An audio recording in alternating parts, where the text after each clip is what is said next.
wish we were chasing waterfalls somewhere in North Carolina. And I wish I was holding your hand while your hand was holding mine. Welcome to another episode of the Tailwaters Fly Fishing Podcast. Join us as we talk with local guide and purveyor of bucktail, Ellis Ward.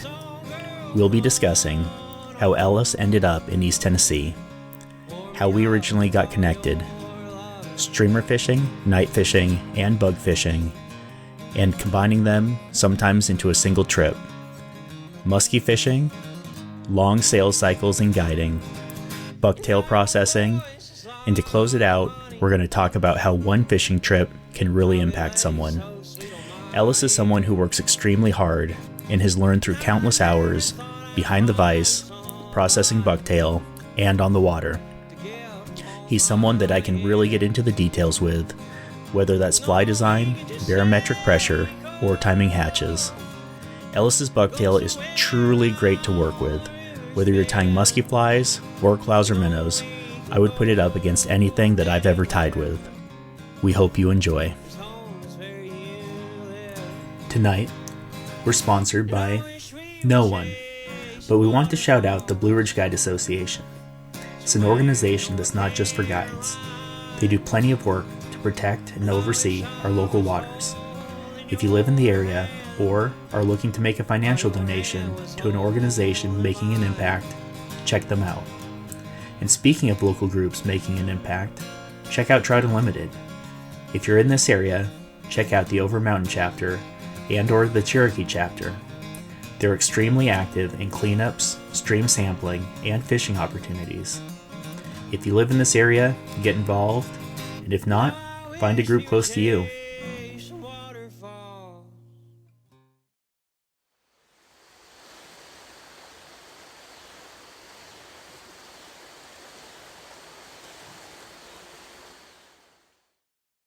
Well, Ellis, thanks a ton for coming on today. You're welcome, John. Thanks for having me. Absolutely. We usually kick these things off with a fishing report. What have you been seeing out there? Uh, you know, Part of this is funny because we talk all the time, and this is it's me talking with my good friend. But um, yeah, John, thanks for having me. So on the Watauga River, and really, all right, I'll cut it out. The Watauga's been generating for the last week, and yeah, it's only been a week.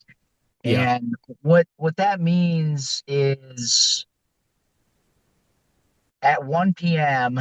and until 6 p.m., the dam that feeds the tailwater is releasing water. And what that means is that the typical flow of 240 cubic feet per second, which, as anyone who's fished these rivers, either wade fishing or definitely in a boat, 240 CFS, with the creeks being as dry as they have been. The average annual rainfall in our area, and definitely within the watersheds of the Watauga and the South Olson, has been low enough to where they're not filling the lakes up all the way, which translates into all of the little feeder creeks and these things that add 10 cubic feet. This one's that adds 5, and maybe another one that adds 20. All of those are just trickles. And so that 240 CFS throughout the river feels like and truly is like you're pushing your boat over rocks just to get down the river. And then the fishing is really, especially in the upper and middle river, it's really limited to right below riffles and in pockets. And so that's still the case. That water takes a few hours to get down to the middle river. And so the river itself in total, when you think about the top of the river starting, let's say 5 or 6 hours away from the bottom of the river itself is really only completely full top to bottom for about an hour. And then, fishable, daylight, whatever, it's certainly enough to float a whole day. And that said, unless you're taking out later, 9:30, 10, you're probably fishing the upper and maybe some of the middle river if you're fishing on that release. And it's a little bit of a different ball game. It's very much not the super tactical, really clear water, scraping your boat over rocks, which I think is, look, for a lot of different clients and for anyone who's going to be listening to this or um, hear me talking about how I fish versus generally speaking how other people fish, how a lot of other guides will take clients. Um, I think that there's a number of different pizzas happening here. So not everyone wants to go out. Yesterday, for example, I swear this is part of the fishing report. Yesterday was the whitewater release, which happens on Saturdays. So within that 5 hour window, you have Saturday is 12 to 6, and from 1 to 5 is 3,300 CFS. And that is truly, this is coming from someone who likes to be in that big stuff. 3,300 is like, it's almost dauntingly big, and it's off color, and the fishing can really be hard. I kind of snap into musky mode when that happens. That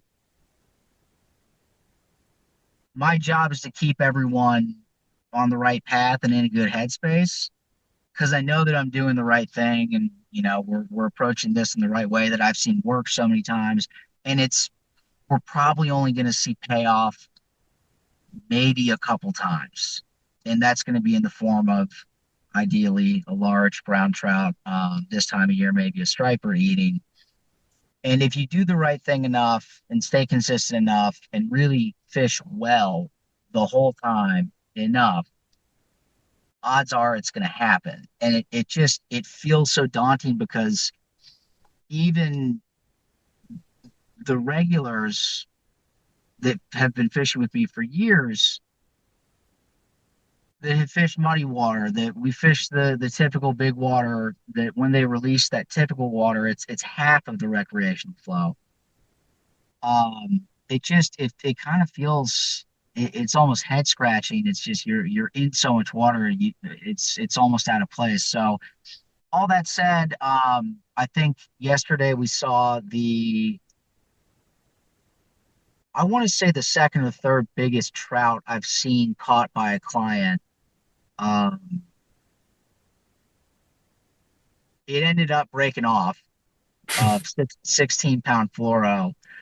And the guy was a great sport about it. Both of us were sort of, what are we supposed to do with that one? And good set.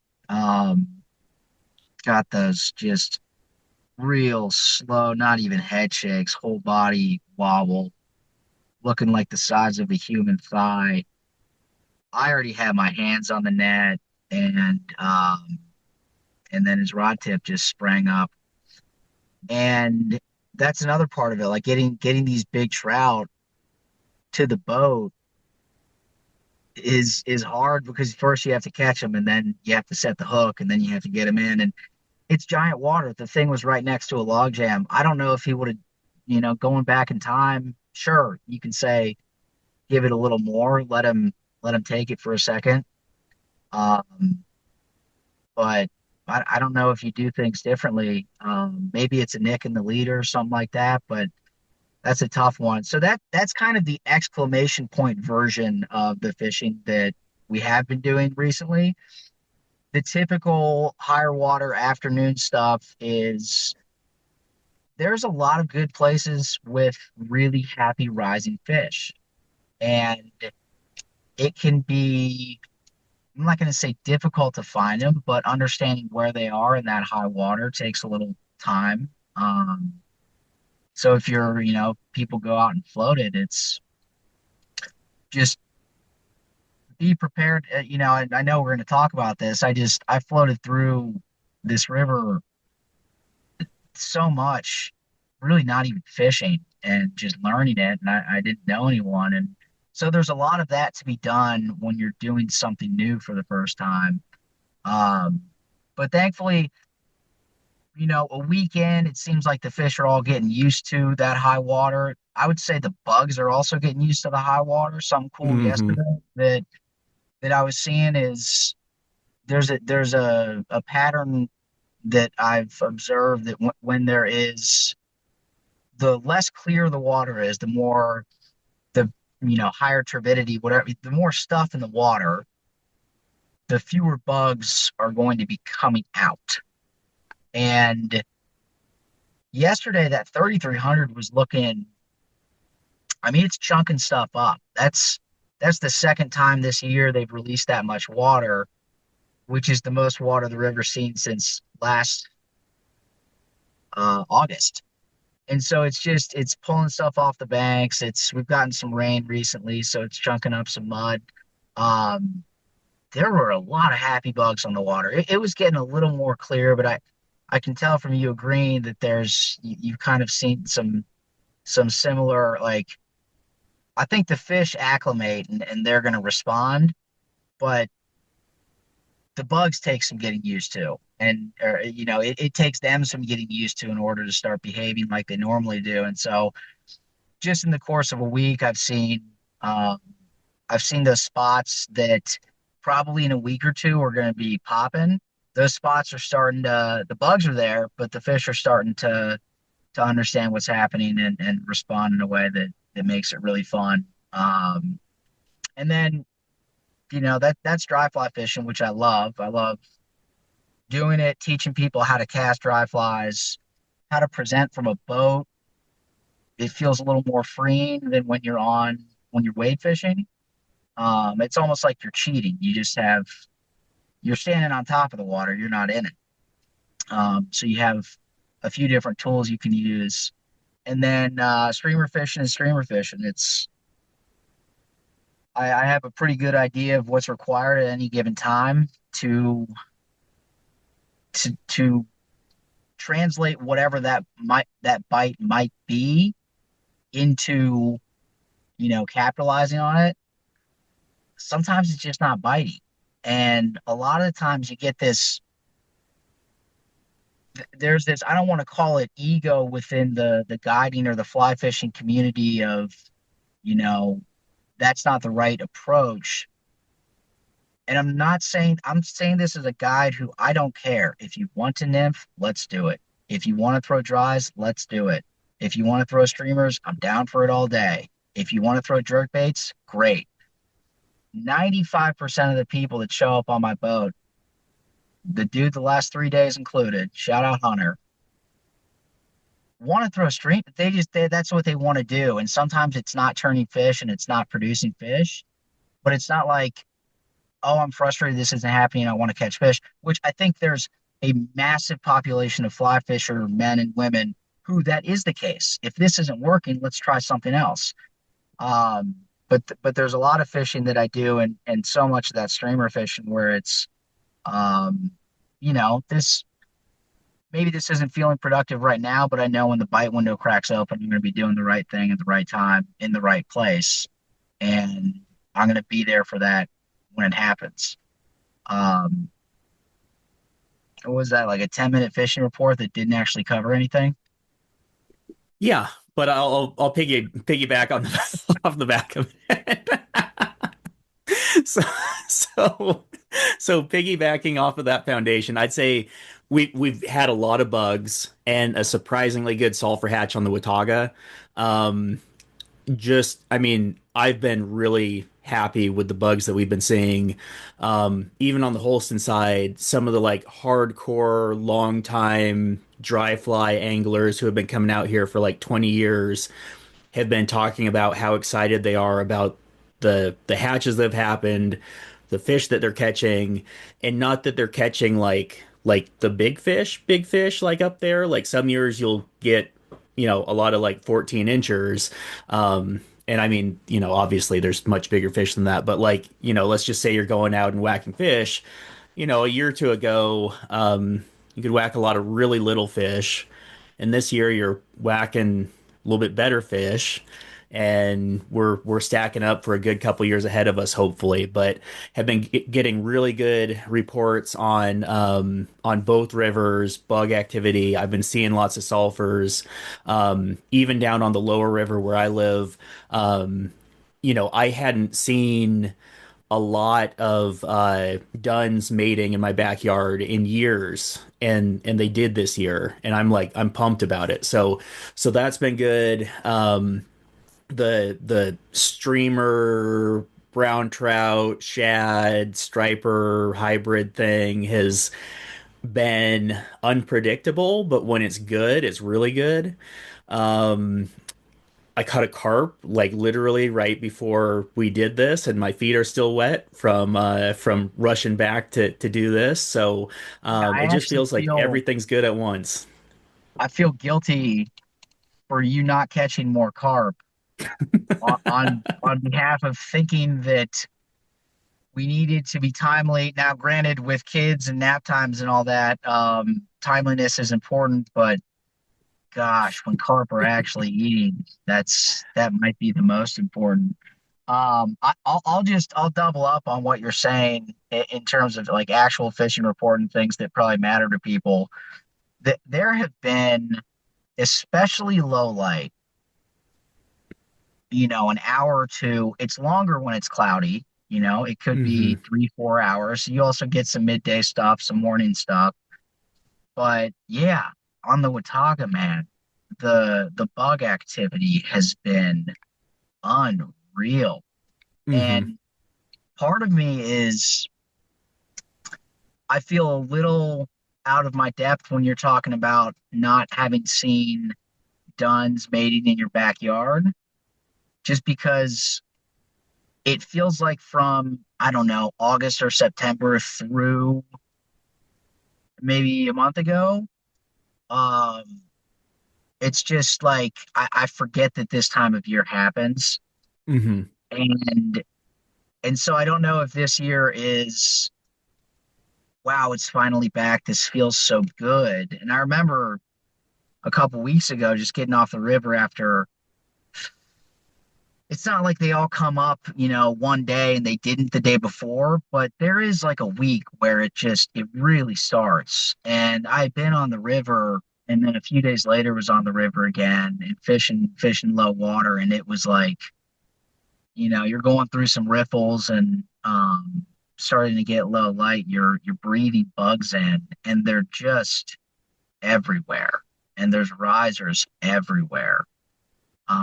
So that has been, just for whatever it's worth, to validate what you said. It's been a really good dry fly activity, and yeah, haven't every once in a while I feel like we see one or two. You can tell they're big sippers. I'm thinking more middle Watauga stuff, but it's been a lot of really plump football-y, I don't know, 8 to 12 inchers, Hmm. with a couple more here and there. But it's also, we're just at the end of May. Like, it feels really good for it to be just at the end of May. We got the next 2 months are just so much fun, Hmm. and carp are on Yeah, the feed. So that's it. I've got the tailwater super secret carp fly now. that's right. I think I saw a couple of those on your desk, Uh-huh. but I'm not sure. We won't talk about them too much. Sounds good. To censor Well, them.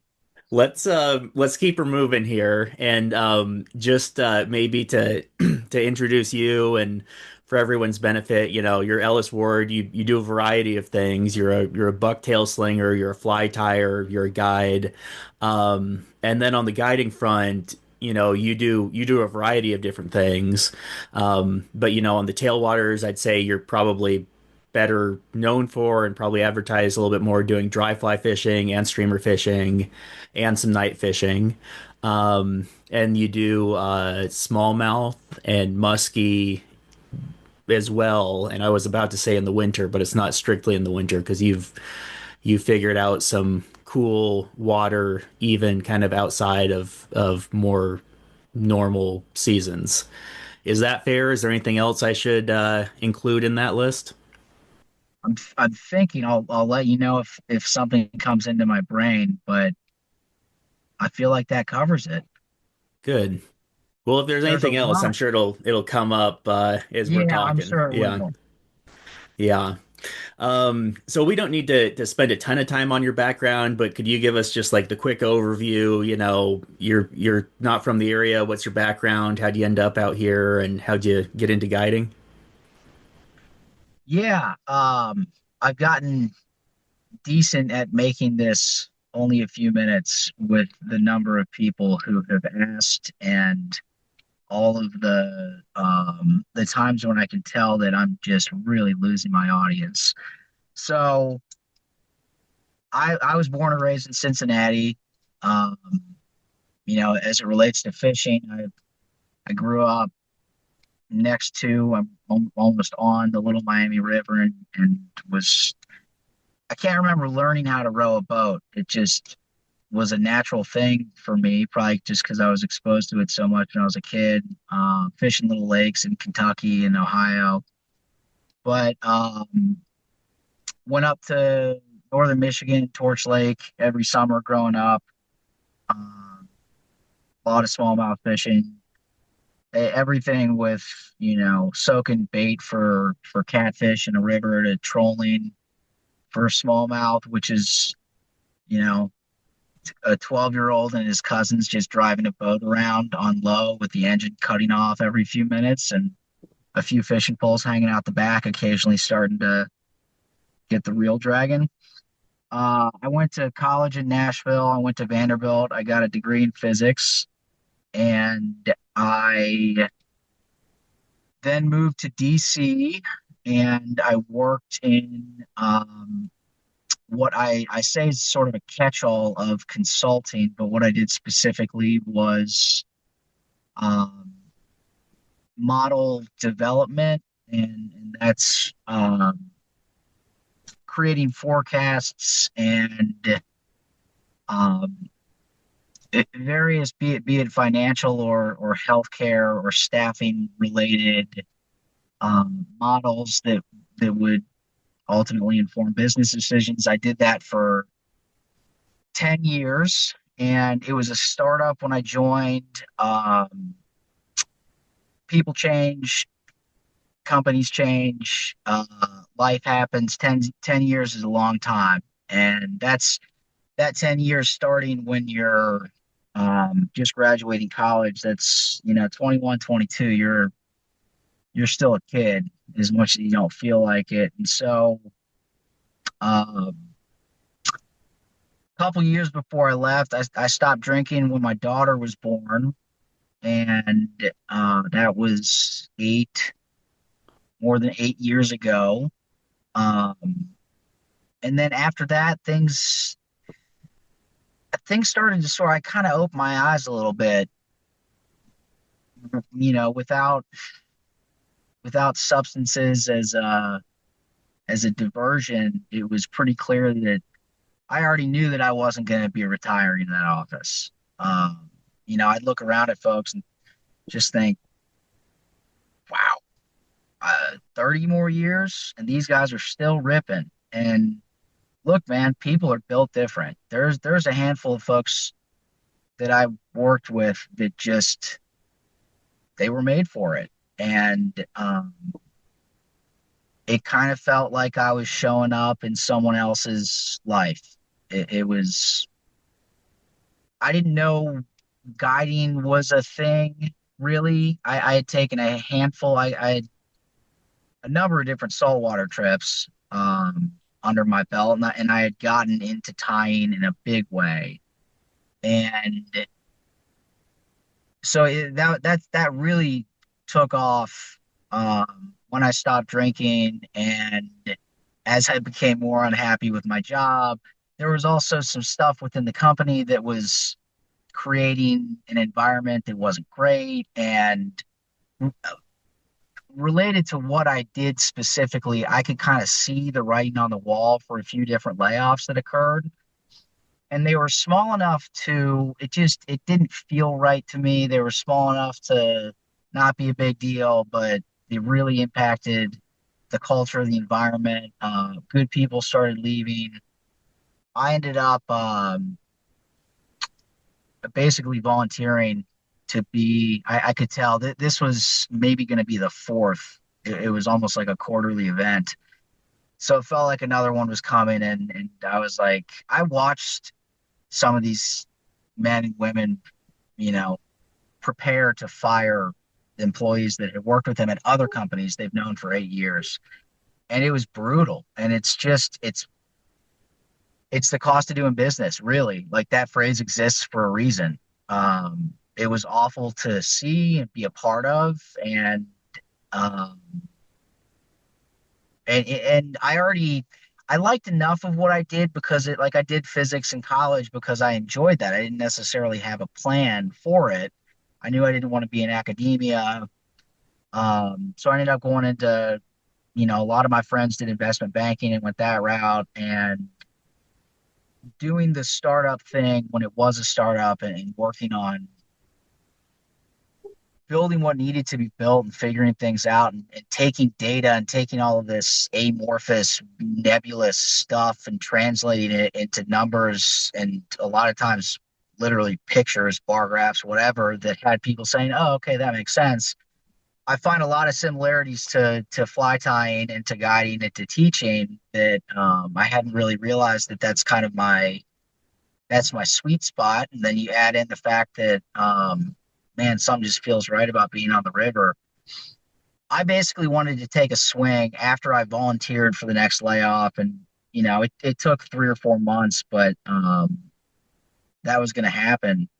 And my my ex-wife and I kind of made the decision to come to this area, and it was based really on me taking a swing at not doing something in the corporate world. And that's a really scary thing Mm-hmm. when I'm from a family of attorneys. Everyone I know, everyone I went to school with, any version of success was, and to a certain extent still is, a title at a company that does this and that, and your salary is this, and this is where your house is, and you own it, and this is a car, and like I'm staring down the barrel of being a broke fishing guide. And I think I was moving so fast and with so much excitement because there was this thing that was new and I really was in love with. I didn't know it was going to be guiding. I got a boat before I moved down here, literally picked it up on the way down to Johnson City. I didn't know these rivers. I didn't know a single person here. It was April of 2020, which was like height of people wearing gloves in the grocery store and Mm-hmm. spraying bleach on DoorDash deliveries. Mm-hmm. The place was shut down, and you moved here at the same time, I think, under some similar conditions. Yep. And all I did was, I mean, I taught as much as possible, and as much my ex-wife and I are on great terms, and we got divorced at that time, and between that and my cat, R.I.P. Billy, getting some sort of like NFL compound fracture that ended up costing $6,500. Like I was quickly a broke guide. And so it was tying little bugs, most of which were for trophy water guides. And the guys there, Chris Morris was working there at the time, but Justin, Nick, and Red Schroyer have just been, they were great to me at that point. And I met him out when we were fishing, and I met him out, in the evenings on the lower river. And um, Sky and Colin from High Country Guide Service, like, and Alyssa, it just, I started to meet people who were fishing the rivers at times that I thought was normal, and it turns out not completely normal, because it was sort of off script. And so it's no coincidence that I ended up running into those types of people. So I was tying a little bit, really as much as possible at that point because of COVID. I came prepared to production tie, and I didn't know who it was going to be for. I admittedly did not do, research. I'd stopped at some fly stores and, tried to do a little bit of networking, but I was thinking that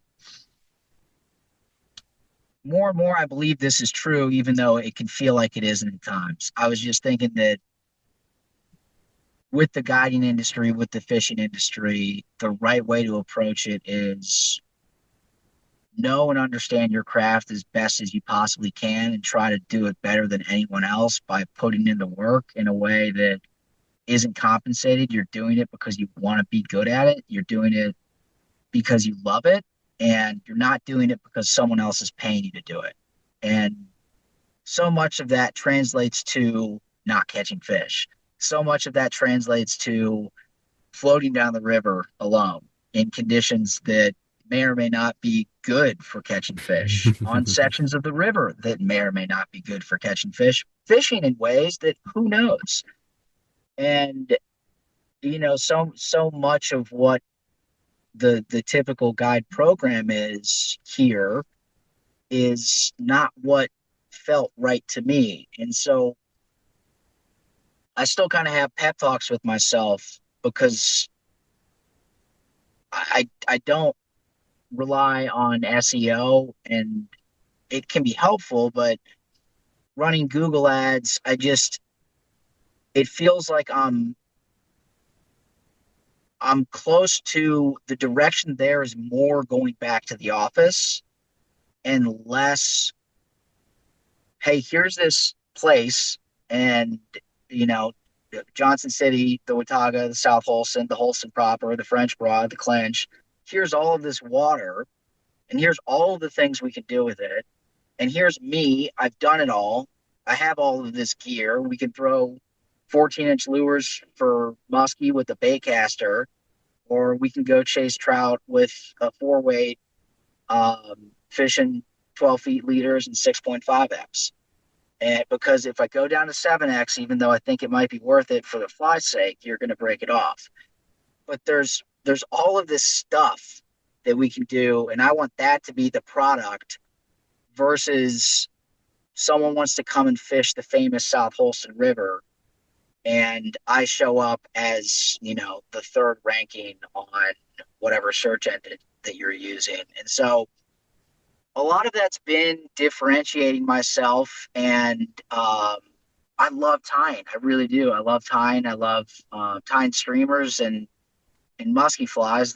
They're the same thing, really. But the engineering component and, so much of the stuff that guys like Paul Monahan and Gunnar Brammer, Josh Barnard, a lot of Kelly Gallup stuff, and we can disagree on how to fish for brown trout, but the idea of just doing what feels right and tying in a way that's a little more less recipe and more, I don't know, functionality. There's so much stuff that kind of Blaine Chocolate and Chris Willen are two that just sort of jump to mind for me, because it's like Schultz, another great one. John LaRosse. Like you're not working for someone else. You're doing this only based on you. And it's, I'm processing bucktail now. I got, a 15-minute story on that, and that could easily be a couple hours of just talking through what's going on there and how that started. but a lot of this is like I flirt with the idea that it's irresponsible, and then it's like I think so much of that is that mentality of having a suit and getting on airplanes for work and making money is success, when really chasing your dream. Like there's a lot of let's be responsible and do the right thing to build a business, and maybe that is Google Ads, maybe it is this, maybe it is that. But so much of this has just been, it feels like falling on my face, stumbling in a dark room, trying to look for a light switch that may or may not be there. And like along the way, just kind of picking up these clues that make sense. And also along the way, like you're one of my closest friends. Jack Shirk, one of my closest friends. Matt Riley, one of my closest. Like you three are my closest friends. And I met you all through this type of, like, me talking to you on this podcast is no different than how we would communicate in the shop. And I don't think that's that's not coincidence. It's not happenstance, nor is the guy that I was fishing with for the last 3 days or all of the other regulars that have come to find me, because it's like, oh man, this is yes, like for a guide, the market is, and arguably in many cases should be, I know how to put you on fish and all of the different ways that we can do that.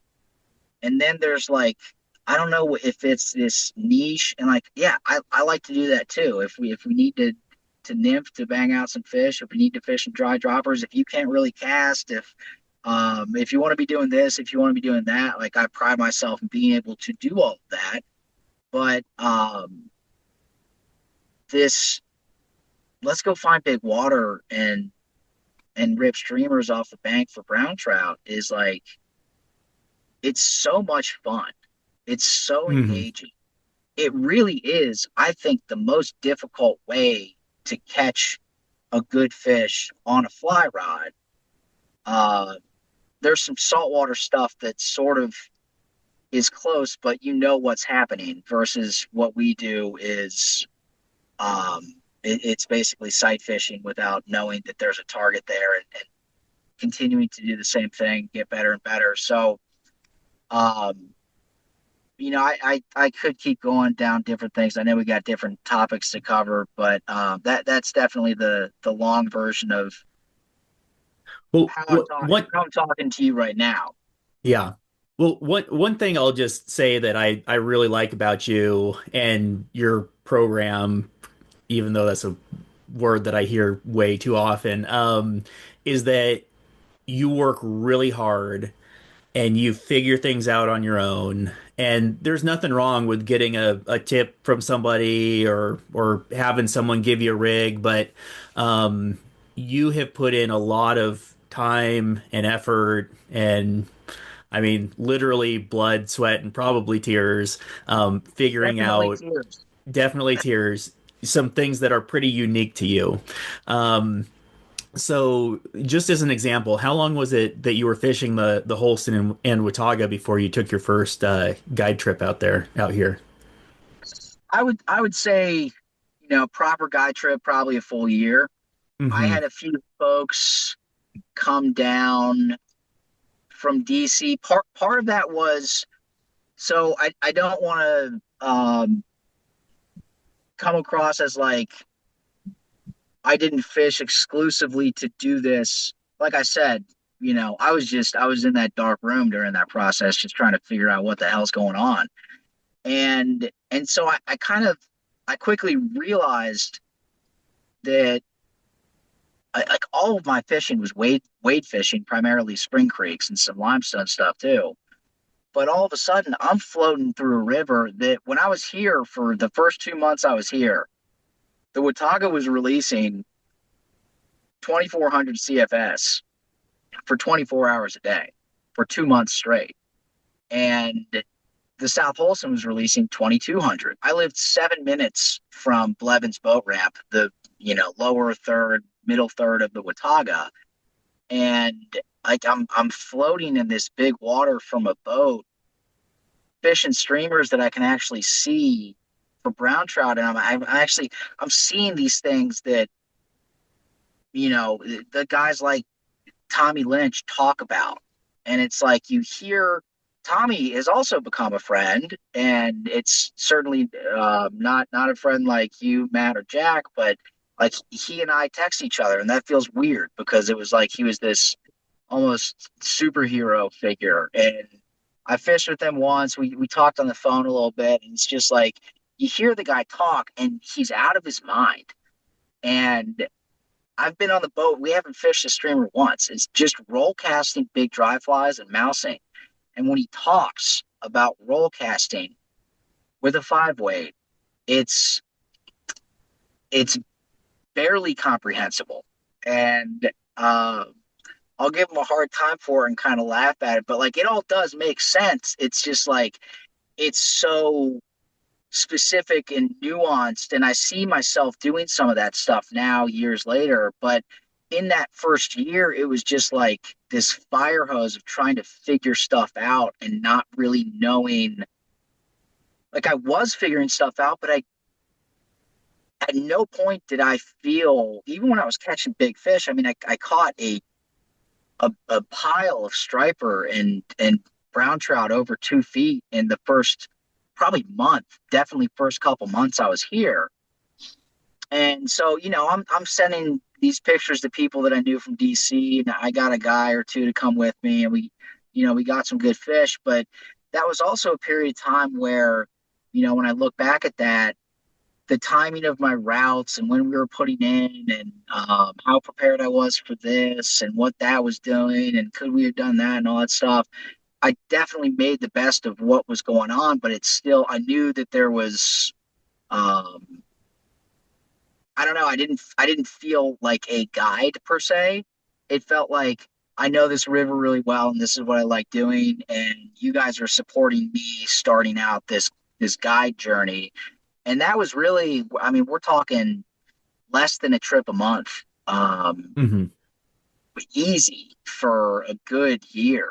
And, um, you know, the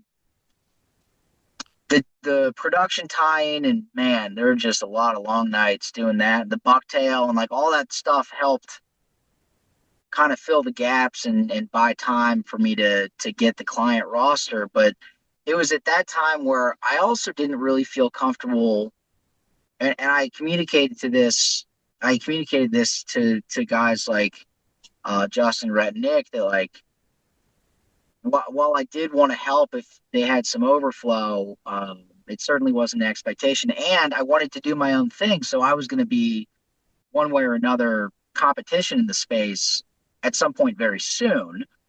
And so I had no idea what I was doing. And it was just, I think the me learning more and more was also uncovering more and more I didn't really know. And then by the time it was, okay, let's get this thing moving, um, all of a sudden it's like, oh, how do I do this?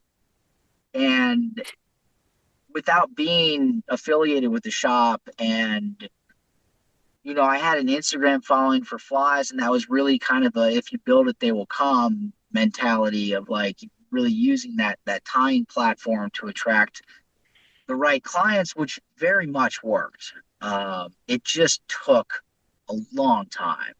And I remember you saying to me, this is probably, I don't know, 2-3 years into it. And now, 3 years ago, that I had a long sales cycle, because you have folks that might see me or have been following me or are interested in fishing with me. And the only weekend that they can make work because of this, that, and the other is the second half of July. They got 4 days spread over, 2 weeks. And it just, something comes up and all of a sudden they can only do this. And that's the only weekend they have left is the one weekend I have booked. And it's like, I won't see them again or hear from them again for a year. Mm-hmm. And so you start to compile all of that. And it's like, when I'm talking about, filling up, let's say, somewhere between 120 and 160 days of fishing in order to have like a viable career where I have 3 kids.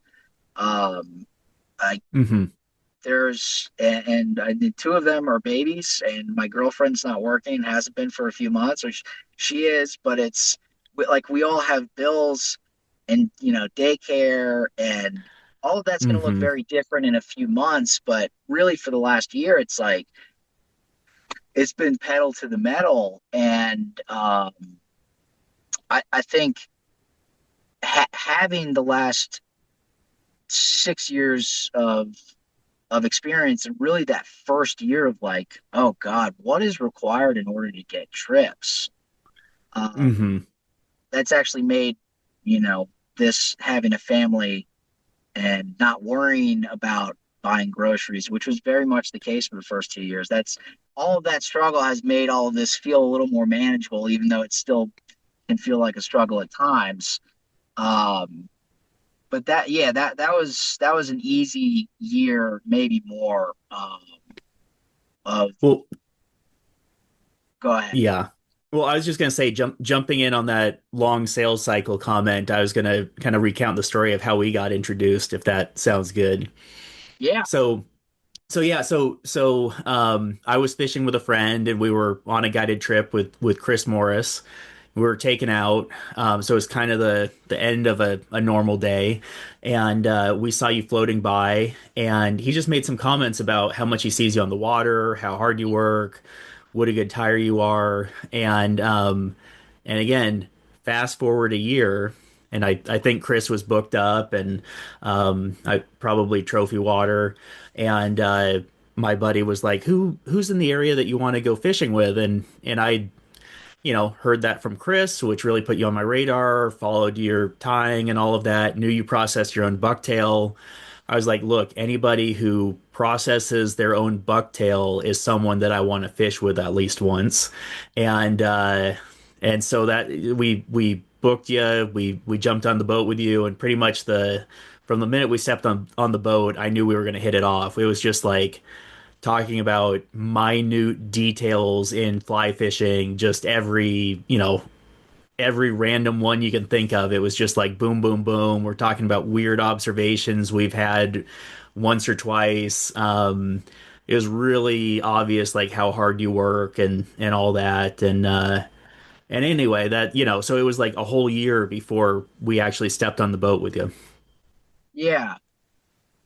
I had said, Chris, you'd mentioned this, um, I don't know, a week or two ago, and I was just like, dude, it's so cool that, Mm-hmm. I haven't talked with him. I think I saw him on the river a year ago, and, really the only time we ever talk was, we see each other on the river. But that first year I was here, I remember I had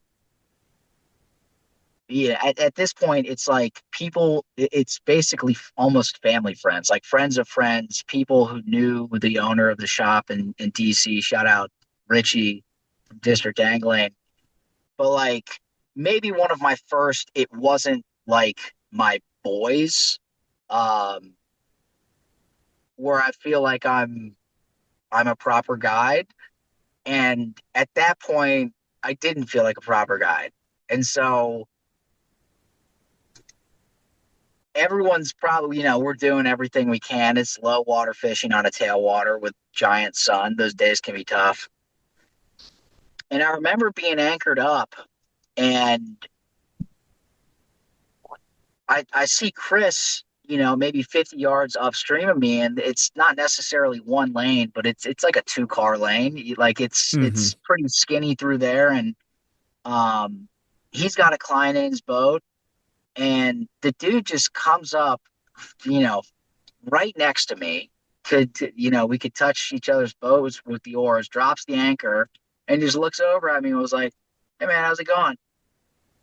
And like I remember, because that's so not common.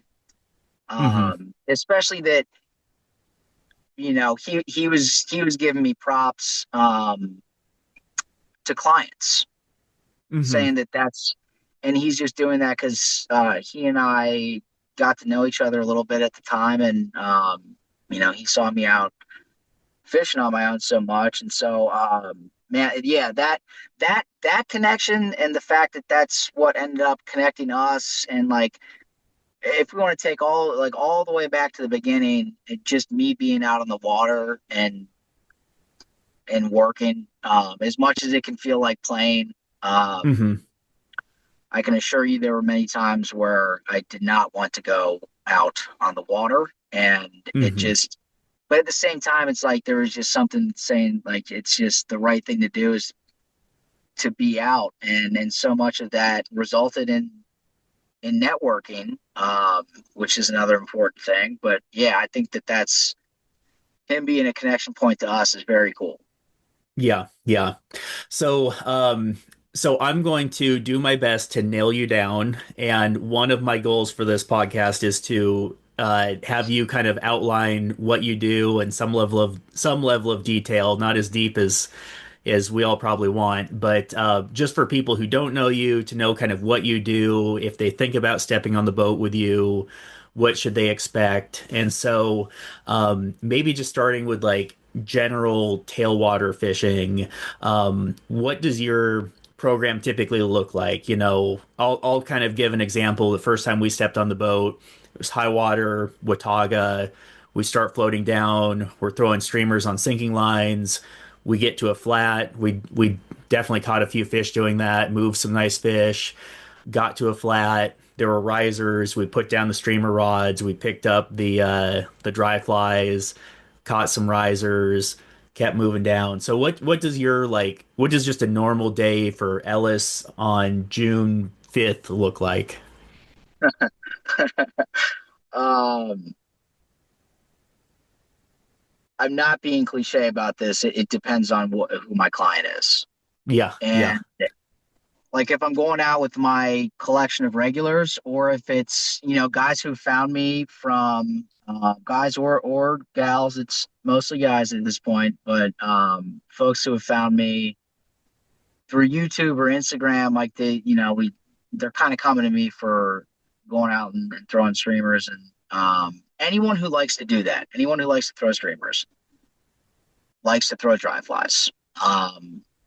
I have a couple exceptions in mind, but that's just those are special individuals. And honestly, I think that I've converted a few that are just like, whatever, dude. I'm throwing a dry fly. I'm not gonna pass up risers. I have started to a little bit here and there, depending on what the circumstances are, but um, a lot of the times we're going to be, if it's, I don't know, what do you think is best? Whatever you think is best. I'm gonna present the idea of going out and fishing streamers while we move, and stopping for risers if we see them. That's kind of the baseline, Mm-hmm. and I have that conversation with people, kind of feel them out, as anyone who is in what turns out to be customer service, client facing service can attest to. You get a read on people. I don't even have to ask a question. Um, I tend to get a read on people within the first few seconds of talking on the phone. And I try to not let that dictate the direction of the conversation, because I want to give people. I've had too many instances where people who I might think would just prefer to float and catch numbers and do the low water fish indicators, keep a rod bent, whatever. I've had so many instances where, because I don't necessarily want to be doing that, I start to give them other options. And I'm sure every guide who takes these clients out, and like, dude, that's a skill set in and of itself. Going out in low water and having folks happy with a rod bent all day. It's not like that's an easy thing to do by any stretch. To sort of stop that process and say, hey, do you want to do something else? Do you want to do something else that might not catch fish? do you want to spend some time learning how to cast a dry fly? Um, so oftentimes when I get people who are new to fly fishing or have no idea about what a streamer is or how to cast a dry fly, even the ones who come to me and we talk about, this one's probably going to be throwing spin the whole time, and this one, has some fly fishing experience and blah, blah. The beginning of the trip a lot of times looks like a good 30 minutes. And then depending on the client, we might spend more time just anchored up right in front of the boat ramp, just learning, going through vocabulary, understand what I mean by this, getting the streamer cast going. I'm reading them the whole time. If it's not looking like it's taking, if it's like, all right, we're not using our time wisely, almost all the time, that's the first experience they've ever had with someone instructing them on how to fish in a certain way versus let's get in the boat and go and catch fish right now. And this is how we're going to do it. And this is what we're doing right now. Just because I don't want to take it away from them. I don't want to take away the opportunity to, I say, I'm starting to smile. I say it jokingly. I don't want to take away the opportunity for someone to be bad at something and to not catch fish, because that's what happens when you started fly fishing. It's what happens when you started fly tying. It's what happens with every single thing that you do that you have any interest in at all, that you're maybe fantastic at, that you love, that is now your career, whatever it is. You sucked at it whenever you started. It's just, that's how it works. And so a lot of people, I think, become very uncomfortable with the concept of being the conduit, I'm going to make you do something that you're not good at. And I like to look at that as teaching, depending on how the student is taking it or not taking it. We'll just dry fly fish. We'll start nymphing and then, stop for risers. And, I think I've definitely had clients that are like, we probably should have just fished indicators from the start to the finish. But, yeah, my typical is go out, fish streamers while we're moving and cast dry flies when we see risers. And like within both of those things, dry fly is, I would say, somewhat more simplistic. We have a target. I can really demonstrate a presentation and we can work on casting live and we can sort of prepare for it. I like to get people prepared for it before we actually see them, because once you see fish, it's hard to not become distracted. But with the streamer thing, that one's deep. Yeah, there's a little fly selection. Yeah, there's, line and how I cast, how I retrieve, but so much of it is being able to go out and consistently cast in a way that has higher odds to elicit an eat based on conditions, based on water speed. This bank is going to be different than that bank. We're probably going to be doing something different here. We're not going to be throwing that there. This is the best fly here. So some of it's like, what do I have in my box that pairs well with the specific bank that we're fishing? But it's also, how does that pair well with my angler and how they're fishing? And so a lot of it can become instruction. I really like to gauge everyone. How much feedback do you want? Because we can go out and, we can do this thing. It can be hard. Days can be tough. It can be, unless you're really on it, it can be difficult to do. And there's some days where you're really on it and it's still difficult. I say that first because saying the other side of it feels like cheating. There's days when they are going bonkers and they're eating at the boat, and you throw it towards the bank and you twitch it once and there's nothing you can do. You have a fish on the line. That's not the normal. And so I like to kind of prepare everyone, even during the trip, just like ground us in reality, and let's try to have our expectations blown out of the water, as opposed to go out and promise that there's going to be a 2 foot brown trout showing up at our door and it doesn't require work, which I think there's a danger there, and that's One thing, waters. Go ahead.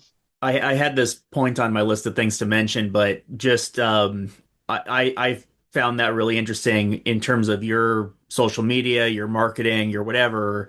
I think you present the streamer fishing out here as being something that's hard, which is appropriate. And it was funny when, I think it was probably before we met, but I would see, I don't know, a YouTube video that you'd put up or something, and you're fishing really hard for a long time and you may not catch anything. And I was like, huh, this is kind of weird. And then it turns out that you're purposely not putting together highlight reels because you don't want people to just walk on the boat and just expect a 2 foot brown to jump into their lap when they tie a streamer on. And so I feel like you set the right expectations through some of that stuff. And one time I was actually talking with Matt, or at least texting with him, and he was like, do you know how Ellis has been doing lately? And I was like, well, I know he's caught a couple of fish. I was like, I don't know how well he's doing or not, because usually he publishes his failures, not his successes. And he was like, yeah, I know. Yeah, it's I think a reason why Matt and I get along so well. Excuse me. Yeah, some of that, it started to become very intentional, and I think it's because I didn't want to post highlight reels for that reason. I didn't post pictures of big fish I was catching. I mean, that year there are some hammers that I just never didn't go anywhere. hmm Striper and brown trout, and uh, it felt inauthentic, hmm and that's why when you read anything on Instagram that I'm posting with big fish pictures, sometimes I'll be a little tongue in cheek, or maybe just post an emoji or something. But if I'm talking about it at all, and that's most of them,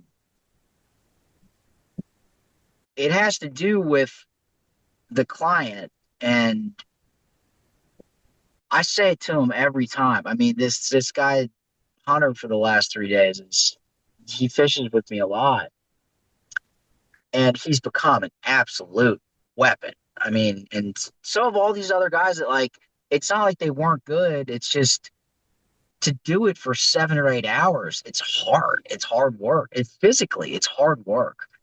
And it's like, mentally, you're a space cadet by the time you're at the boat ramp. And hmm it's meditative in a certain sense, because you don't have an option. It's not voluntary meditation, it's involuntary. You don't have space to do anything other than focus on the task at hand. And unless I'm forcing water or reminding you to eat a snack, but there's hours that just go by where you're in the zone. And I think to represent it as anything other than that feels like I'm stepping more towards going back into the office, and more towards just trying to get clients because of the opportunity to catch a fish, when the reality is what you see on YouTube. You know how many times I floated down the river with a GoPro on my head and I'm pounding fish? And those, I have the video saved. I've never put them hmm anywhere.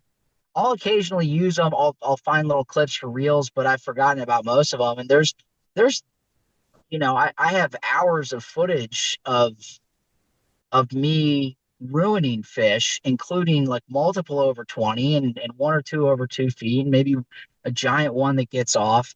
And I don't do anything with it because it feels so inauthentic. It feels like every story that I hear about people going to the White River, and it turns out that they're just nymphing, they're just doing this, they wanted to do that, and this guy was not nice, and blah, blah, blah. And it's like, I don't want to be that. And so to to to show the me talking to myself and just really spiraling every once in a while because um, yeah, me spiraling out into just letting the inside of my brain out, which is I think probably entertaining, but oftentimes I just had a conversation with someone from Southern Culture on the Fly at the rant the other day, Sam Bailey and Scott Stevenson, and one of them about Bucktail, and just ended up going on. We were talking about YouTube, and he was saying that he likes the virtual therapy sessions, and I started laughing because it's just I kind of just whatever. This is me, and I think it's for a lot of people, and it's not for everyone, and that's okay. And trying to please everyone and trying to be the you know, you're going to be happy with everything all the time is it's not a healthy avenue to take in life. Hmm. And when you start looking at streamer fishing in particular, it's like this is a hard thing to do. Hmm. Um, I think that I mean we're going to start to flirt with being disparaging of some of the fish that are caught and posted on Instagram around this area, but I think it's fair to say, and it wouldn't be contested whatsoever that that's not an accurate representation of an average day. And even though those fish are here and it's possible, a lot of times you're not catching those fish. You don't even see those fish, and you're just catching a bunch of 8 to 10 inchers. Now, there's a lot of people who wouldn't be happy if they weren't catching 8 to 10 inchers all day, and so like Hmm. that's I feel like that's the one that's a separate pizza. Um, and I feel for every guide out there who's doing their best to put these people on fish all day, and that's the only way that they're going to be happy. But also they're complaining about the size of the fish. It's like you want to talk about people, the expectations and entitlement. You don't get to do both. Well, And that's the classic. You call someone the night before, and it's like, hey, do you want to go catch fish and target numbers, or do you want to target big fish? And they go, well, I definitely like to catch a lot of fish, and also, could we catch, a good number of big fish too? Yeah. yeah, right. Yeah. I'll have folks saying, yeah, I go, have you fished here before? Yeah. Oh, cool. Where'd you fish? South Holston. Oh, who'd you go with? They tell me, like, how was it? It was good. We caught a lot of numbers.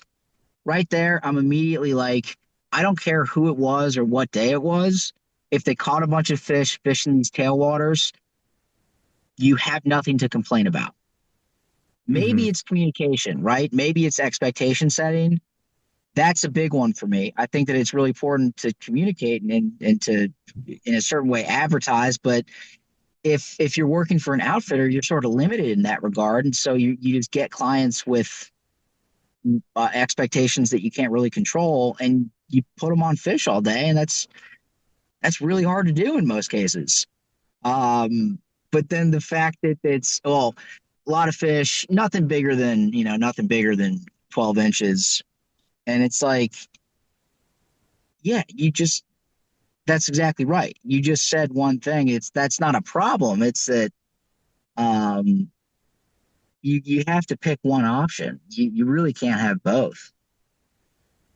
Um, I I I think it's really interesting the client base that you've built up through what you've done and the kind of setting of expectations. And there's some people that gravitate towards that, and there's some people that don't. And to kind of your point on that self-selection, I feel like you have the type of client base who comes into my shop and buys like $250 worth of like streamer tying materials, and they're buying like whiting rooster saddles and whiting hen saddles and brushes and big old Arex hooks, and it's just kind of been interesting to see that. Like you get the sickos out there.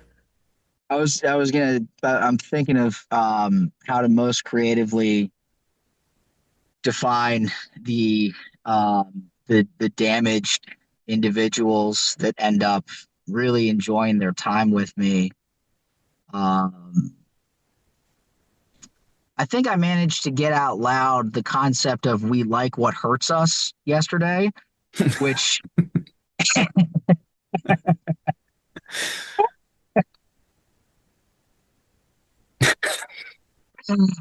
oh man, I swear I'm talking about fishing.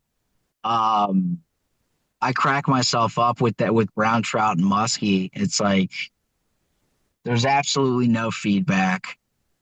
They show up every once in a while and do things that feel pretty good for me, and then other times I'm just left floundering. Um, and enough about relationships. Now let's talk about fishing. And so I think that the same type of person who ends up getting in the boat with me is the same type of person who's I don't know, that type of weird and dark humor is a um very much a common denominator. But here's another interesting one.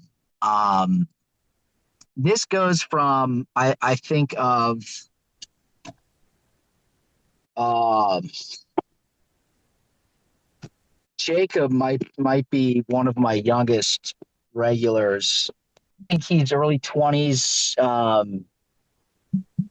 Steven is just one of the sickest people out there, and not just for fishing. It's he's got a problem with the turkey as well. And he ends up bringing a friend, another Jacob, and so there's like this.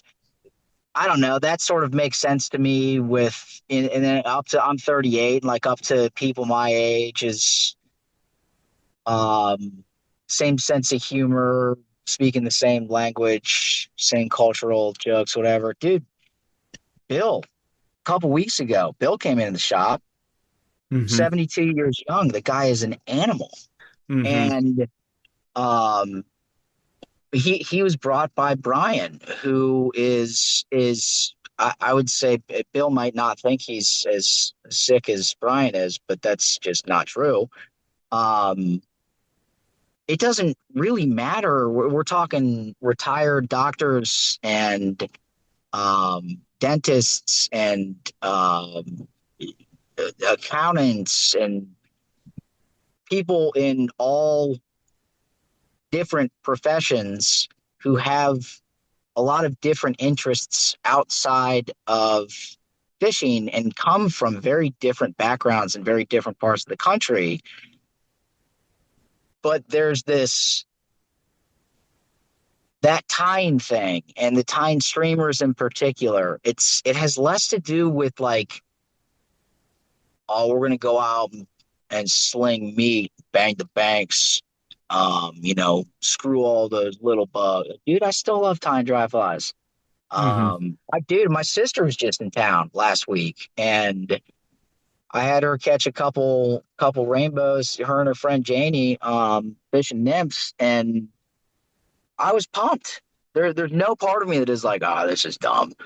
Um, but with the tying and the fishing of streamers, it becomes this cycle of some of it's engineering, some of it's I truly do think a dopamine cycle of um, doing something with the thought of what is going to happen in the future, or doing an activity, creating something with the feeling or the vision in your mind of that thing succeeding. And so truly, like looking into the psychology of the human brain and human behaviors, that's building your own business, and that is community and involvement in church and raising children and sacrificing your own needs for those that you love, and like all of this stuff that builds oxytocin and dopamine. And I think so much of that is lacking in our world. And I didn't even give the pretext of I'm about to get woo woo here. But I do think that because on a day to day basis, we're inundated with the opposite of that. When you have the opportunity to sit down at the vise and tie something that you know is going to look like this or that, or you have a feeling it's going to look like this or that, you start to use your brain in this weirdly mechanical problem solving engineering type way that I always said that in my old job building Excel models scratched that itch. I was doing this weird creative thing, putting pieces together that didn't make sense, and then turning it into something that I knew I had this vision, and then I got it there, and it was this thing, and it was cool, and it worked, um, and the same thing happens with streamer fishing. You see it in action. I think you get that with dry fly fishing too. But all of these people, I mean, so many of the common denominators are they're driven outside of fishing. They're driven individuals. They're intelligent. That doesn't mean, I mean, I have guys that didn't go to college. And I have guys, you have so many people with masters and PhDs that aren't half as smart as kids that didn't go to college. Intelligence has nothing to do with education in many respects. But they're just, I don't know. It's like they're searching for something else. They want something else, and they want to do something hard. They want to do something new. They want to learn. And then when they start learning, they want to keep learning. They start seeing that there's this other little piece that they could get into. And you could look at some of that as, perfectionism. And I'm laughing thinking of Matt, just both of us being hard on ourselves for, I've seen that kid shake off a 30-inch muskie just because he was like, ugh, like, dude, you're out of your mind. But I think that in certain respects, if you live like that all the time, you're going to be miserable. But if you approach a lot of your career and your fishing and your guiding and something that you're really passionate about that involves other people, what it results in is a really good product. And I think that the more that I can get people to enjoy the thing that I really enjoy, and again, some people are really going to enjoy potting plants or creating pottery. I don't know, but I think that there's a lot of people who are really going to enjoy the thing that I really enjoy, and that's the product that I want to offer. And those are the same sickos that end up probably still walking into your shop with nitrile gloves and drooling over a $50 hen saddle. Let's since you mentioned nitrile gloves, I want you to talk about launching at Big Springs Boat Launch in the winter. Dude, this is another I want to be cautious and aware of time here. So just start yelling at me when I need to shut up. That's another one that I haven't done anything with. And that's actually a day I fished with Steven and Jacob, and Steven caught a 25-incher, and it was a high of 19 degrees. I had a little I think it's a Mr. Heater or a Heater Buddy or something, $90 at Academy Sports, with a little propane. Everything, it was all frozen. It didn't work, but it was a good idea. And that morning, I put in the boat at Big Springs, and it is, when you back down that boat ramp and it's dry as a bone outside and your boat's empty, and you're sitting on that boat ramp, you're if you're not looking around going, damn, I am like, let's be thankful for brakes and for parking brakes, because Very steep. Yeah, very steep. As soon as you click that release off of your trailer, off of the winch, your boat's going down. Mm-hmm. Um, Absolutely no chance in hell am I putting my car on that ramp with a trailer and a boat that is packed with snow. I had a like 50,000 BTU, this nitro propane heater that I put into my boat that morning to try to melt some of it because it had snowed so much. It was also 19 degrees. Just it didn't do anything. So I was backing up there, and I had the wonderful opportunity of just putting my boat at the top of the ramp and sledding down. Mm-hmm. So I kept the car in the parking lot and kind of let the trailer just sort of squeak down a little bit. But everything's so covered in snow that I let it off the winch, and then um, I still had another 20 or 30 feet. I was with a client, and look, as professional as I want to be, and as I am almost all of the time, I'm looking at 10 or 15 feet of like the perfect packing snow, the perfect sledding snow. My boat's sitting on the ramp. And so I did a little bobsled, like couple pushes off, and then jumped into the boat and slid into the river. And I think that day it was either I had a number of trips right around that time. I was also miserably sick with the Dina virus. Um, but it could have been Nick that I was with, who just that was the first time that we fished together. But I was just like, dude, I've 6 years and I've fished these rivers a lot, January, February. Never had the opportunity to do that. So we're making history today. Nice. You gotta have fun, like with all that little stuff, man. The tailwaters don't freeze, and Mm-hmm. I was certainly it didn't even not even a thought of we can't put in here. I, you're laughing probably because you already know there's access problems on the Nolichucky and the French Broad, and I have an aluminum boat with that unsurprisingly needs to have some rivets sealed up. Um, but it's got the UHMW plastic liner on the bottom.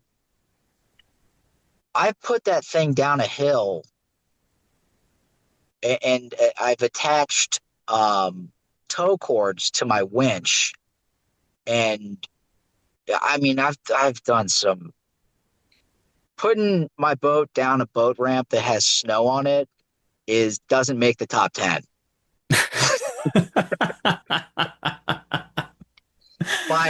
by any stretch. So that Nice. was more of a it was a head scratch when I pulled up the Big Springs, and I thought, well, this is I don't want my car there. But the bobsled thing was a fun solve. That's awesome. That still makes me chuckle. I know we're running a little long here. I wanted to hit on a few more things though. So we're coming up. It's kind of the start of summer. Night fishing. You night fish. Tell us about night fishing. Why should people get on the boat with you and go out at night? Yeah. Um, well, another regular and truly sick individual, Bart, is relatively local guy, and again, just as fishy as they come. Spin, baitcaster, bass, striper, trout, dry fly rod, whatever. Um, yeah, you put them on the boat, and it's I'll occasionally kind of I'll be poking at him with the spin rod if I really think that it's going to make a difference. But it once you're at a certain point with streamer fishing, it's um you're going to have a little advantage with the lure, but that's still hard too. So you have to be really good at both for spin fishing to actually make a difference. So we got our first handful of mouse fish on the boat a couple weeks ago, and he's been out with me a handful of times, and those were our first fish in the boat together, which was this like, ooh, I even had this little mini thought of, do you really want to be saying that while you're answering John's question of why you should get in the boat with me? Um, I've had nights where, no exaggeration, we have somewhere in the, I'm just guessing, 40 to 50 eats, and I don't use my net. And so night fishing is the same in the same way that streamer fishing is a different ball game, and then to do it well and to do it consistently enough to get the eat is one thing, and then you have to set the hook correctly, and it's a strip set, but it's a strip set that's like this and not like that, and then you fight it like this and not like that, and you can't strip too much and blah blah blah. Mousing, you're out in pitch black skating a little piece of foam across the water on a river that you may have been on a couple times with someone rowing you down. I mean, it's insane as a prospect for you to even consider doing that. And every time that I get out there with someone, they're just looking around, and I just had someone asking me if we float, do we float when we're mouse? And like, it was this very foreign concept, which is very understandable, because if you haven't done it a lot, on your own, it's not safe, I wouldn't say. You better know exactly what you're doing and all of the right places to be at the right times during some of the rapids. And then there's actually the fishing. And so I've done it all so much that actually rowing and navigating the river at night it's just not even a second thought. That doesn't exist anymore to me. And so it's really finding the places where I think, not just where are their fish and where will they eat a mouse, fishing, on top, but where are the places where we can most effectively do that with one or two people. And so, said a different way, I'm not going to be taking you to places where maybe the water's a little choppy, or you can't see, and there's bushes and all this stuff, and we might have a shot at a fish, but that might be our second or third trip, because you need to get familiar and comfortable with being out there at night, and then you get an eat, and it's just silence, and there's nothing, and you're doing this weird thing, and it's silence, and there's nothing, and then all of a sudden, sometimes your line just goes tight and is in and pointing a different direction than you thought it should be, and a big fish ate your mouse like it's an emerger. And it's this, like, streamer fishing, musky fishing, same deal. It's a lot of nothing, and then all of a sudden you're checking your pants, because you think about it, right? You read, you watch videos, whatever. You're actually out there. You have the rod in your hands, and you're skating this little mouse along. And I'm telling you, you need to extend that kill. You need to let that thing float, and don't move it. Move it after you've casted it, and then don't move it for a period of time that is uncomfortably long, and you think you're not fishing anymore. Then move it a little more, and then stop moving it for that same long period of time. And a lot of the times it's right next to the boat, when they turn around and they're talking to me and their mouse is just sitting there, that a fish comes up and smashes it. And it's like, oh my God, this is actually a thing.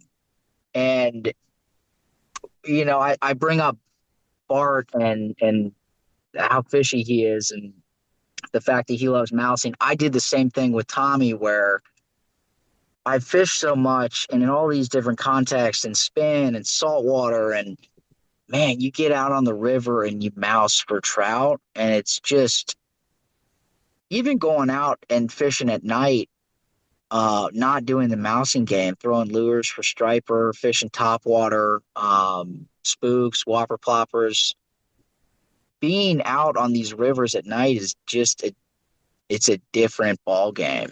And it's very cool. It's a very unique experience.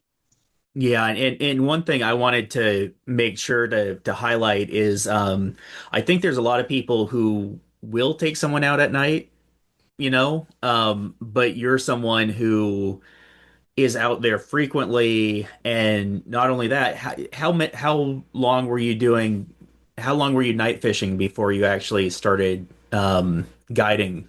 Because you when we were out, you told it to me, and it was really impressive. You weren't just like kind of doing it as a, I don't know, way to do like a two a day type of thing. Yeah, I think it was 3 years. Hmm. Um, And like seriously, like the number of trips that you're going out per, you know, you weren't going out like once a month for 3 years. You were going out a lot. as soon as it was warm enough after that Hmm. first, so there was that first year where I would fish at night, but I would fish for an hour or two, and Hmm. it was more of a continuation of my day. I had that first year, and it was like I started to get some clients, and it was slow, but the ones that I started to get, things started to feel right. And I was starting to teach more, and like, the first, I don't know, dozen or 2 dozen clients, I was still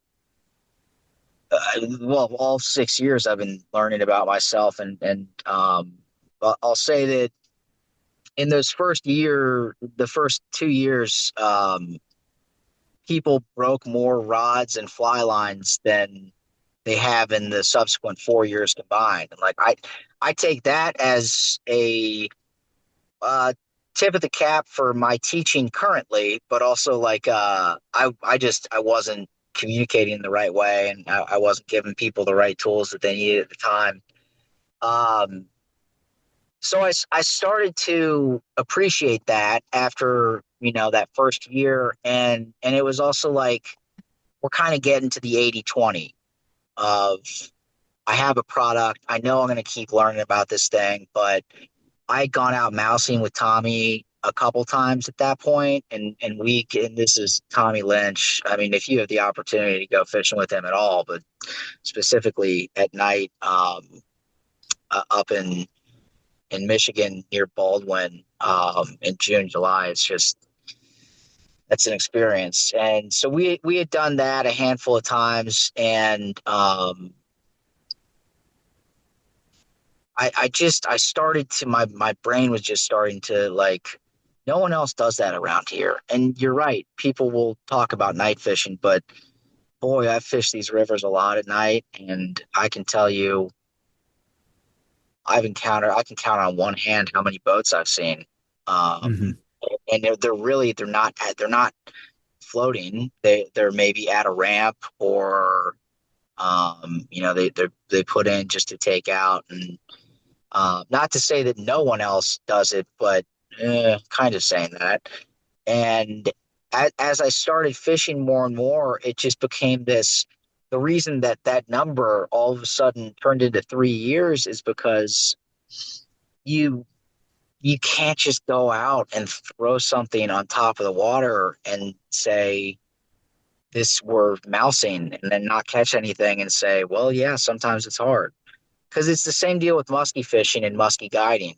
Like the unfortunate truth is that you can go out and not know what you're doing and get a good fish in the boat as long as you have someone who's fishing hard. And there's musky in the water. Like same thing with mousing. But can you do it consistently? And do you have your spots? And do you know where these fish are? And do you know that that fly that they're fishing is not going to foul up? Or when, I mean, I was making a cast one time fishing with Tommy, and he goes, pull that thing back in. And he knew it was fouled up from the sound of it. And I was like, you're autistic. What is going on here?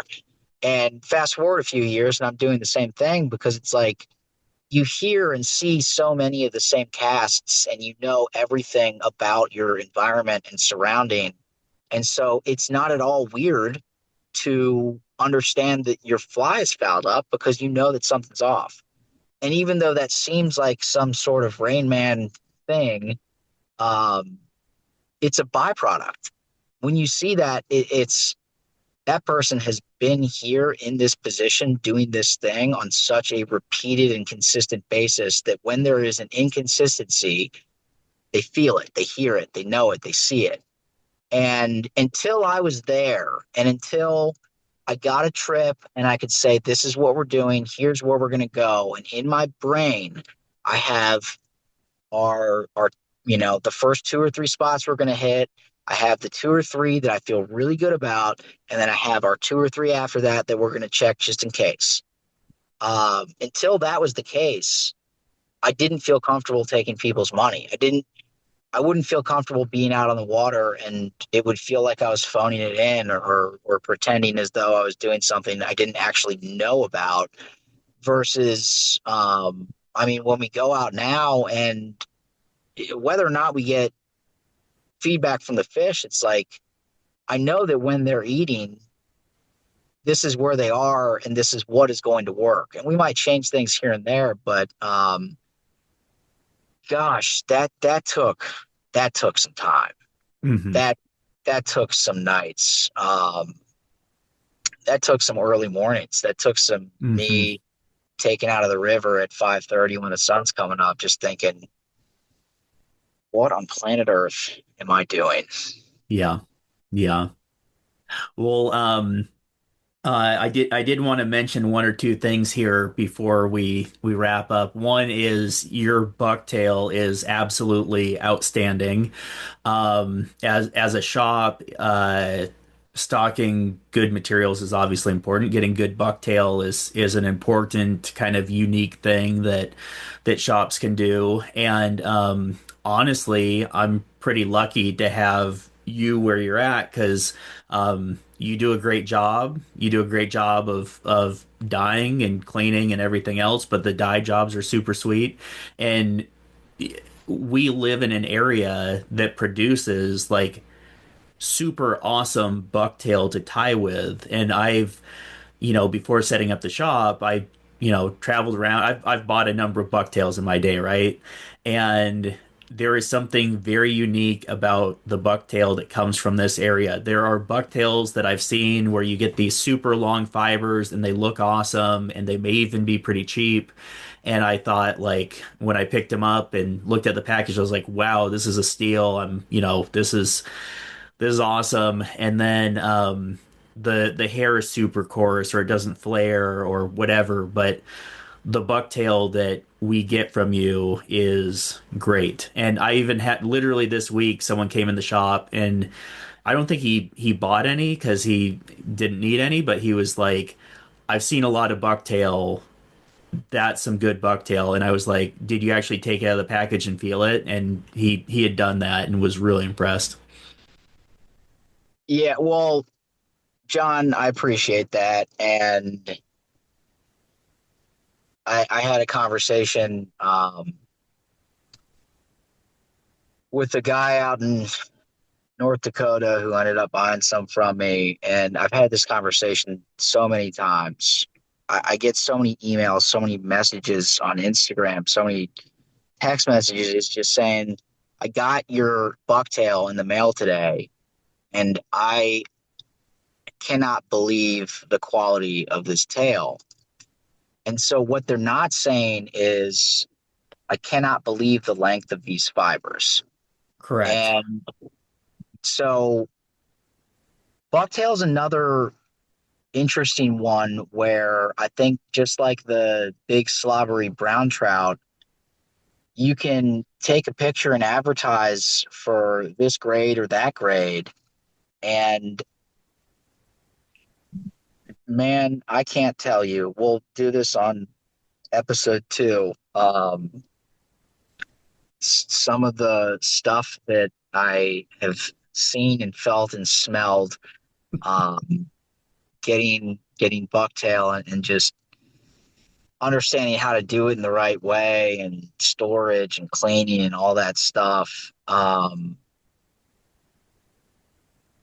There's a lot of shorter fibered tails. That's just It's the law of averages. Most of them are, so I grade 1 through 5. Most of them are 4s and 5s.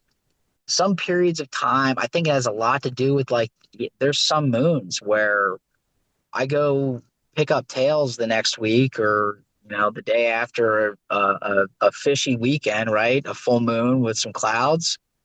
And not only are there 140 tails when there were only 50 from the previous weekend, but of those 140, there's 30 grade ones in there. There's some absolute freaks. And the grade ones are not just, they're really long. And we're talking 5 to 6 inch fibers. You can get some of these where you're talking longer, but at that point, you're really looking at it like as you get into beast fly tying and things of that nature, the utility of fibers that are really greater than 5 inches, that are 6 inches, that are longer, is you're almost picking them out one by one to use in very specific ways. Otherwise, this is a harsh truth, you're wasting them. And I've burned so many good tails and so many chunks of these giant tails thinking that I'm doing one thing or another when you look at flies tied by guys like Jason Taylor. You look at like the actual construction of these beast flies, and Ben up in Maine, and Tom is a guide up in Maine and friends with Ben. But you don't need just 6 inch fibers. If you have a giant tail that's all 6 inch fibers, that's the size of my arm, like the size of my forearm, elbow to fingertips. It looks like an alien. It doesn't look like it belongs anywhere near any bucktail that you've ever seen. That is a huge tail. And so how I arrived at where I am now is I'm not bleaching. I'm really ensuring that they're super, super, super clean. So there's no bugs, there's no dirt, there's no nothing. I spend way too much time washing and rewashing tails. And then how I dry them and how I wash them again, and then how I re-dry them to ensure that they're dried flat, and not drying them too quickly and not drying them too slowly. Using a mix of heat and air circulation as opposed to just one or the other, not using bleach, right? And that's where your what could be a good tail. This is the same reason that I like to give everyone the opportunity to fish streamers and dry flies, even though you might want to nymph. If you take all these good tails and you just treat them the same way and hit them with ammonia and hit them with peroxide, and if that's done really, really thoughtfully, it can be okay. But most of the time it's not done thoughtfully, and you're just doing it because it makes dyeing easier, and you're doing it because it kills all the bugs even though you're not actually cleaning them out, and it results in the hair follicles actually being damaged. And what that means is that a few years later, John, when you're talking to me, you're talking about how you got these tails that look great and had good length, and you try to tie with them and they wouldn't flare, and they're coarse and this, that, and the other. It's because they got hammered. They didn't get TLC. I think that so many of these tails that, might even look smaller if you wash them, brush them out, wash them, dry them right. I use my daughter's conditioner, and I started using her detangling spray, and it's like the product that you get at the end of the day takes significantly more time to arrive at. You can't be seeking profit. It's just like you have to seek the product. And so at the end of the day, I charge $30 for the grade ones. That doesn't follow the supply demand curve. Those should realistically be like $100-something. If I'm charging and people are buying the grade 4s and 5s for 13, 14, $15, grade 4s being 16, 17, And really, a lot of those grade fours are like, you look at that and say, is this a $20 tail? And it's laughable because the answer is absolutely yes. You pay $30 for it. And so I want people to really, it's just like my guiding. I wanted to produce the product that I would look at as a consumer and say, this is the greatest thing that I've seen. This is the best version of whatever this is. This is the best way to do it. And I'd happily pay more money, and I feel like I got great value. And like that was kind of my drive to get there. And I think my having tied so much and having an eye for really what I wanted, pulling a tail out at the vise is how I got there. So I do appreciate the kind words. There were, just as many of those solo nights on the river. There were a lot of nights spent trying to figure out this tail game, and a lot of tails that didn't really make the cut or got demolished during the process at one point or another. So yeah, I am really happy with where I've arrived at now. Nice. Well, I kind of wanted to close this up with a fishing story, and I caught my first muskie with you. I've caught a 12-pound brown trout with you. But those are not the stories that I wanted to tell. Before I actually opened the shop up, I was absolutely terrified of doing it or doing anything professionally in fly fishing. In all honesty, I was really scared of getting burnt out. And you see certain people who, get into it, and it's, when I was really scared that if I aligned kind of this interest and passion with what I do professionally, that it wouldn't be an interest or a passion anymore. They would become what I had to do versus what I want to do. And for something that's kind of just given me so much energy and joy and passion and everything else, I was just really scared of having that be extinguished.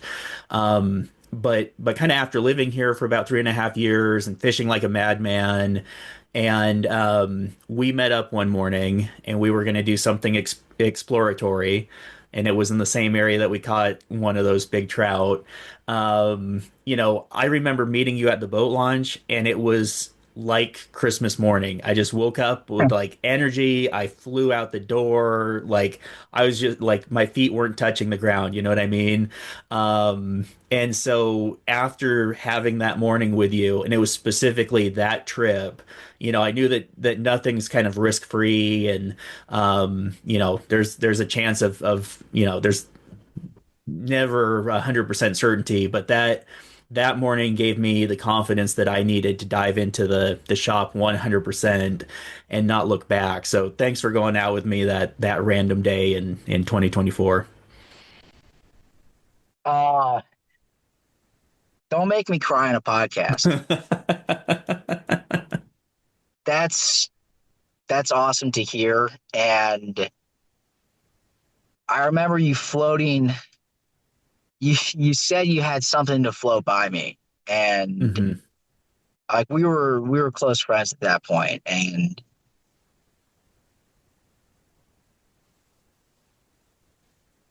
that really could make me cry, man. As whatever energy I might have, or however things might appear when I'm posting things on Instagram or doing YouTube videos, and there's definitely some YouTube stuff that I've done where I'm not necessarily in like a rosy place. Um, between life outside of the water and trying to make this thing work that doesn't have a blueprint. And dude, I've been out on my own, literally and figuratively, for almost all of it. And like every time that the handful of times that we've gone out and fished together in the last couple months, it's like I need that so bad, and it has so little to do with the fish. And it's like it's exactly what you're talking about. It's this like and what you just said, I mean, dude, that's going to charge me up for, I got a couple of years left in the tank after that. I really like to think that, I do whatever I can to bring it as much as possible for the betterment of others, even if I'm not in a great space. Um, I got hype music going in the car on the way to pick up a client. And like, I really do want to make sure that that's whatever day it is, even if they're going to be with me for 5 days or I never see them again. It's really important to me, and you don't get a whole lot of feedback from it. Occasionally you do, but like Hmm. it can be really hard to do that because this has been a really hard 6 years. It's really, I mean, I was working 60, 70, 80 hours a week and grinding in the consulting gig, and like, dude, that doesn't touch this. Hmm. Hmm. Being being a present father to multiple young children, actively working on being a good and a better partner, um, building a business that is my own, trying to be authentic while doing all of it. Like, Hmm. dude, I'm exhausted so much of the time. Yeah. And so, yeah, hearing that's very cool. And um, every time we fish together is so much fun. It And is. for whatever it's worth, there is something to the idea I have seen time and time again that if you approach whatever you're doing, I think there's some exclamation points and bold italicized stuff around fishing, or I just see it more, and definitely with the muskie. But if you approach whatever it is in your life with with the energy, with the idea, with the expectations or lack of expectations, expect the best, prepare for the worst, or not even any of that. Just like, you have good energy and you're open to it and you're just excited to do it because that's what you're doing, and everything else is gravy on top. I think good things happen, and it is, I don't think, a coincidence at all that I watched you catch a 12-pound brown trout, and I watched you get a muskie on fly the first 2 hours of your musky fishing career. Um, I mean, I got a 20-inch smallie. We had a couple carp eat Eat changers. shad. Yeah. Yeah. Um, it's, yeah, like that's, and then we went out a couple nights ago, or a week or two ago, and more or less ended up trolling around just trying to spotlight fish, and it got kind of cold, and we were both tired, Hmm. and kind of everything in between. But yeah, that's really powerful to have heard that.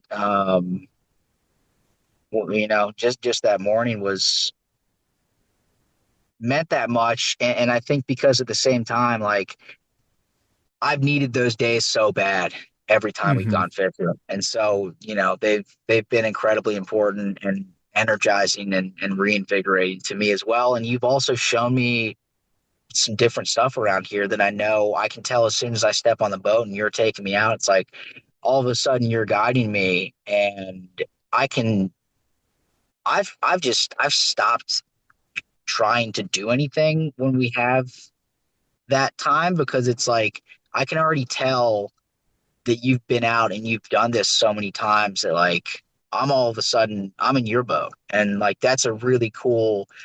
And also, even though this isn't like interviewing you, but dude, you're a fly shop owner and you're doing that. Like you're guiding a guide, you're guiding a local guide on new water, and you're energizing me, and you're showing me things about things that you tie, streamers, carp flies, dry flies. Like that's, you want to talk about energizing and someone who's doing the right thing, with the right purpose and the intention behind it. Like that's, there's, I don't think there's many, if any of you. So, right back at you, dude. I Thanks, really, man. I appreciate you. Well, you're not the only one tearing up now. Good. Yeah. Well, let's close it out here, and then so for people who are interested in fishing with you, buying custom flies or purchasing bucktail, where should they find you? Where should they reach out? Yeah, my website is elliswardflies.com, and you can get, I try to keep it updated. I put pictures up, whatever. The thing that I do the most updating on there is the bucktail, and I have a little thing to sign up for a newsletter there. Typically, when I do a big stock of tails, I'll put up like a password or something so that those people who have the newsletter will get a heads up in advance of the general public. Again, that's elliswardflies.com. I'm on Instagram. I should productize all of this and be the same name everywhere, but it's not right now. I'm on Instagram at Ellis Ward Guides, and there's a wide variety of things, from a GoPro running behind me while I'm fishing for 3 hours straight, to fly tying, to casting instruction and play-by-play analysis of catching brown trout in slow motion. Just a bunch of different stuff on YouTube at Ellis Ward Fishing. Best way to reach to me and talk about a trip or plan a trip, check for availability, whatever, is my cell phone at 513-543-0019. Awesome. Well, thanks a lot for taking the time, Ellis. We appreciate it. I'm glad to do it. Thank you, John. I'd like to thank Ellis for his time tonight. Ellis clearly covers a lot in terms of the water he floats, species he targets, and activities he pursues. Hopefully you picked up some nuggets, or at least piqued your interest. We know this one went a little long tonight, and we appreciate you listening. And how that fire's burning hot, but it can't keep up with your touch. So girl,